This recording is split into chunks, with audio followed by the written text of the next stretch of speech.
কোরবানি কার উপর ওয়াজিব হয়, কি পরিমাণ সম্পদ থাকলে কোরবানি করতে হয়?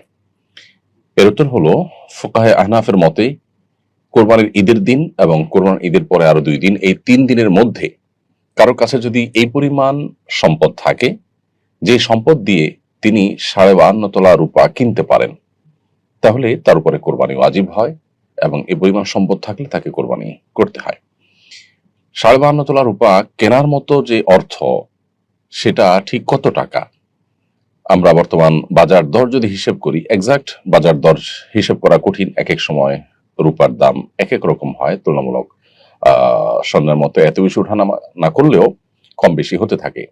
আনুমানিক 80 থেকে 85 হাজার টাকা এর কিছুটা কম বা বেশি এই রেঞ্জের কাছাকাছি অবস্থান করে 52 তোলা রূপার দাম।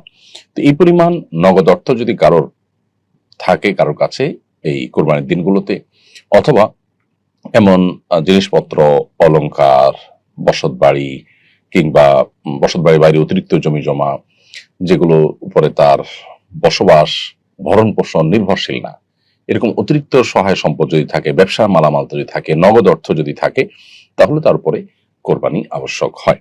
অর্থাৎ জাকাত আবশ্যক হওয়ার জন্য যে নেসাব আছে 52 তোলা রূপা, সেটার সমপরিমাণ বা সেটা কেনার মতো টাকা যদি কারোর কাছে থাকে, সেটার বয়স 1 বছর না হলেও কোরবানির দিনগুলোতে এই পরিমাণ টাকা থাকলেই তার উপরে কোরবানি আবশ্যক হয়।